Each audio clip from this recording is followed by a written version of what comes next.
কোনো একটা খাবার রান্না করার পরে সেই খাবারটা খাবার টেবিলে নিয়ে যাওয়ার পরে যখন হাজবেন্ড বলে যে তুমি কিভাবে বুঝলা আমার এই খাবারটাই খেতে ইচ্ছা করছিল, তখন আসলে একটা অন্যরকম ভালো লাগা কাজ করে, তাই না? আপনাদের কার কার সাথে এমনটা হয়? আমার সাথে কিভাবে কিভাবে যেন প্রায়ই এই জিনিসটা হয়। আমি জানি না কিভাবে যেন আমি মাঝে মধ্যে এক একটা খাবার রান্না করে নেই আর ও বলে এক্স্যাক্টলি এটাই আমার খেতে ইচ্ছা করছিল। তো যাই হোক, আলহামদুলিল্লাহ। আসসালামু আলাইকুম everyone, welcome back to my channel. আজকে রান্না করব ইলিশ পোলাও। ইলিশ পোলাওটা আসলে ওই দিন হুট করেই রান্না করেছিলাম, এবং রান্না করার পরে আমি যখন টেবিলে নিয়ে যাই তখন আমার হাজব্যান্ড বলছিল যে তুমি কিভাবে বুঝলা যে আজকে আমার ইলিশ পোলাও খেতে ইচ্ছা করছিল।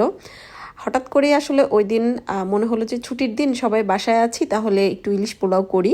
লাস্ট সানডে সকালবেলার যে ভিডিওটা আমি শেয়ার করেছিলাম এটা ওই দিনেরই ভিডিও। সকালবেলা নাস্তা টাস্তা করার পরে আমার হাজব্যান্ড বাজার থেকে গিয়ে টুকটাক বাজার টাজার করে নিয়ে আসলো। তো তখন ইলিশ মাছ নিয়ে এসেছিল। তো আমি যখন বাজার টাজারগুলো গুছিয়ে রাখলাম, ইলিশ মাছগুলো প্যাকেট করার সময় হঠাৎ করে মনে হলো যে একটু ইলিশ মাছ দিয়ে ইলিশ পোলাও করে ফেলি। আমার বড় ছেলে আবার চিকেন বেশি পছন্দ তার, তো তার জন্য আগের দিন আমি চিকেন রান্না করেছিলাম। তো মনে হলো যে আগের দিন যেহেতু রান্না করা আছে, তো আজকে অল্প একটু ইলিশ পোলাও রান্না করি। যেহেতু আমরা তিনজনই বাসায় আছি, তো ভাবলাম যে একটু ইলিশ পোলাও করি। আমি আসলে আফরোজকে জিজ্ঞাসাও করি নাই যে ও কি ইলিশ পোলাও খেতে চাচ্ছে বা ইলিশ মাছ দিয়ে অন্য কিছু রান্না করবো কিনা, নিজে থেকেই হুট করে রান্না করেছিলাম। আমার নিজেরও যে খুব বিশেষ খেতে ইচ্ছা করছিল তাও না, বাট আমি জানি না কেন যেন সামহাও মিলে যায়, আলহামদুলিল্লাহ। মানে আমার জামাই কোনো খাবারেরই সে খুব একটা বায়না ধরে না, আলহামদুলিল্লাহ। যেটা রান্না করে তার সামনে দেই সে সেটাই খায় খুশি খুশি। তো অনেক সময় দেখা যায় যে একটা জিনিস হয়তো হাতে করে আনছে, আমার তখন মনে হয় যে আচ্ছা এই জিনিসটা আমি ওকে করে দেই। তো তখন করে দিয়ে টেবিলে যখন আমি নিয়ে দেই তখন সে বলে যে আসলেই তার এটা খাইতে ইচ্ছা করছিল। যেমন আমি আপনাদের সাথে একটা গল্প শেয়ার করি, একটা ছোট্ট গল্প। একবার ও বাজার থেকে আসার সময় হচ্ছে ঢ্যাঁড়স নিয়ে আসছে, মানে ওই দিন ওর অফিস ছিল, অফিস থেকে আসার পথে রাতের বেলা। তো ঢ্যাঁড়সটা এনে আমার হাতে যখন ও দিছে তখন বলতেছে যে হচ্ছে এত মানে টাটকা ছিল, আসার সময় আমি যখন দেখছি তো তাই কিনে নিয়ে আসলাম। তো আমার কেন যেন কথাটা শুনে মনে হলো কি আচ্ছা ওর কি খাইতে ইচ্ছা করছিল। তো আমি ওকে জিজ্ঞাসাও করলাম যে তুমি কি খাইতে চাচ্ছ, মানে এখন করে দিব? বলে কি না। তো ও যখন বাথরুমে ফ্রেশ হওয়ার জন্য ঢুকলো, তো তখন হচ্ছে আমি মানে একদম ঝটপট অল্প একটু ঢ্যাঁড়স কেটে ভাজি করে দিলাম। যখন খাওয়ার টেবিলে বসলো, যখন ঢ্যাঁড়স ভাজিটা দেখলো তখন সে খুব খুশি, বলে কি যে আসলে আমার ঢ্যাঁড়স ভাজি খেতে ইচ্ছা করছিল, বাট ভাবলাম অনেক রাত হয়ে গেছে এখন তোমাকে বলবো, তাই আর বলি নাই, ভাবছি যে এমনি তো 1-2 দিন পরে এমনিই করবা। তো এরকম অনেক সময় মিলে যায়। যাই হোক, আজকে করছিলাম হচ্ছে ইলিশ পোলাও। রেসিপিটা তো আপনারা দেখছেন কি কি দিচ্ছিলাম। আমি আসলে ইলিশ পোলাও বেশ কয়েকভাবে করি, তবে যে রেসিপিটা আজকে আমি আপনাদের সাথে শেয়ার করছি এটা একদমই সিম্পল একটা রেসিপি। এটার মধ্যে আমি কোনো বিশেষ মশলা ব্যবহার করি না। আমি হচ্ছে এখানে জাস্ট সামান্য একটু লাল মরিচের গুঁড়া, জিরার গুঁড়া আর একটু টক দই, পেঁয়াজ কুচি, তেল, লবণ, এই টাইপের মশলা ছাড়া আর বিশেষ কোনো মশলা ব্যবহার করি না। তো আমি হচ্ছে রাইস কুকারের সাথে যে কাপ থাকে সেই কাপের 3 কাপ চাল দিয়েছি। আর এখানে এই পর্যায়ে আমি 1 টেবিল চামচ পরিমাণ আদা রসুন আর লবণ দিয়ে দিলাম, রাইসের জন্য যতটুকু লাগবে ততটুকু। মাছগুলো যখন কষিয়ে নিয়েছি তখন কিন্তু আমি কোনো ধরনের আদা রসুন বা এক্সট্রা কোনো মশলা ব্যবহার করিনি, তবে রাইসটার সাথে আমি 1 টেবিল চামচ আদা রসুন বাটা দিয়ে দিলাম। এই ইলিশ পোলাওটা আসলে অনেকভাবেই করা যায়, আজকে আমি যেটা করছি খুবই সিম্পল। তো এভাবে করে দেখতে পারেন, ভালো লাগবে। তো আমি 3 কাপ যেহেতু চাল দিয়েছি সেই অনুযায়ী আমি হচ্ছে এখানে 6 কাপ পরিমাণ পানি দিয়ে দিচ্ছি। আমি চালটাকে আলাদা করে আগে থেকে ভিজিয়ে রাখিনি, আগে থেকে ভিজিয়ে রাখলে 1 কাপ চালের জন্য 1.5 কাপ পানি দিলেও হবে। আমি এখানে 1 কাপ চালের জন্য 2 কাপ করে পানি দিয়েছি। কিছু আস্ত কাঁচামরিচ, সামান্য একটু পেঁয়াজ বেরেস্তা আর একটুখানি গুঁড়া দুধ আমি দিয়ে দিচ্ছি, এতে করে রাইসের টেস্টটা ভালো আসে। তো সব কিছু একটু মিশিয়ে নিলাম, নিয়ে এবার ঢাকনা দিয়ে ঢেকে আমি হচ্ছে অপেক্ষা করব রাইসের পানিটা একদম টেনে টেনে আসা পর্যন্ত। সো যখন এরকম পানিটা টেনে যাবে ওই পর্যায়ে সবটা ভালোভাবে উল্টে পাল্টে একটু নিতে হবে। তো দেখতেই পাচ্ছেন ভালোভাবে একটু উল্টে পাল্টে নিলাম। উল্টে পাল্টে নেওয়ার পরে এবার আমি উপরটাকে এভাবে একটু সমান করে দমে দিয়ে দিব। তো উপরটাকে একটু সমান করে নেওয়ার পরে এবার হচ্ছে আমি এর উপরে দিয়ে দিচ্ছি 1 টেবিল চামচ পরিমাণ ঘি। চেষ্টা করবেন ঘিটা দেওয়ার জন্য, আমার কাছে ঘি আর ইলিশ মাছের ফ্লেভার একসাথে মিশে যে ফ্লেভারটা হয় ওটা খুব ভালো লাগে। সো একটা সুন্দর ফ্লেভার অ্যাড হবে। এবার ঢাকনা দিয়ে ঢেকে আমি আরও 7-8 মিনিটের মতো দমে রেখে দিয়েছিলাম চালটা। 7-8 মিনিট দমে দেওয়ার পরে এবার ঢাকনাটা খুলে আরেকটু উল্টে পাল্টে দিচ্ছি।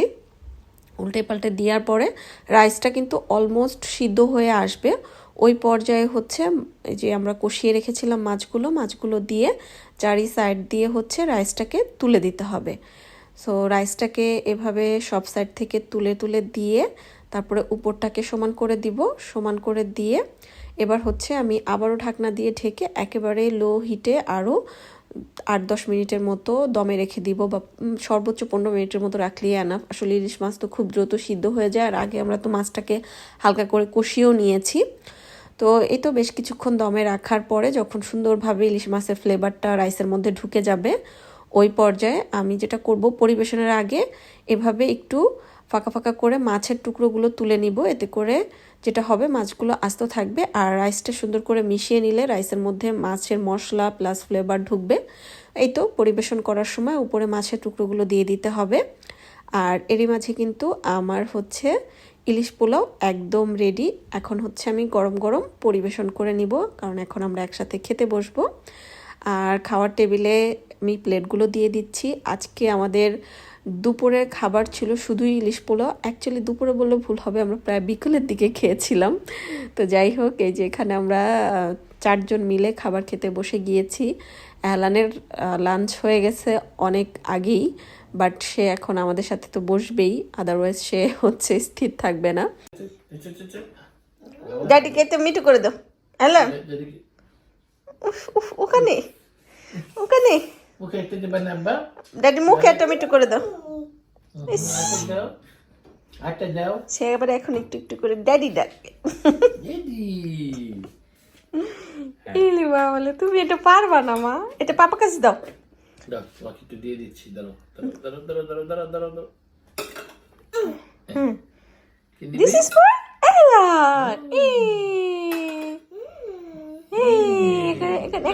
এখন এলানটা খাবি। হ্যাঁ নাও। ইয়া এলানি আমি মজা। এলান এই দুষ্টু, পাপাকে দিতে হবে এখন। হ্যাঁ পাপা নিয়ে নিবে। হ্যাঁ পাপারটা নিয়ে নিবে। আমি ওইটা হেলানের ওইটা তো খাবে না, তো তো নষ্ট করবে। ওইটা আগে ঘুমাতে ওইটা খাইছে। গুড বয়, গুড জব মামি, good job, good job baby. তুমি লাইক করছো মা? তোমরা খেয়ে দেখো কেমন হয়েছে। বিসমিল্লাহ। আম নাম নাম নাম মজা বলো তো আব্বু। নাম নাম নাম নাম মজা। Thank you. মজা হয়েছে? পাপা তুমি আর নিতে পারবা না, ওটা রাখো। মরিচ খাবারটা? হ্যাঁ না না না খাবো তো। ও কিন্তু মুখে দিবে। দেখ ওই দেখো মরিচ কিন্তু ও নিবে মুখে। নিয়ে খা। এহলান মাশাআল্লাহ ঝাল খেতে পারে, এই জন্য সবাই মজা নেয় না এহলান মরিচ দিয়ে। তো যাই হোক, আজকের ভিডিও আমাদের এই পর্যন্তই ছিল। সবাই খুব বেশি ভালো থাকবেন, আমাদের জন্য দোয়া করবেন। আপনাদের জন্য রইল অনেক অনেক ভালোবাসা এবং দোয়া। বাই।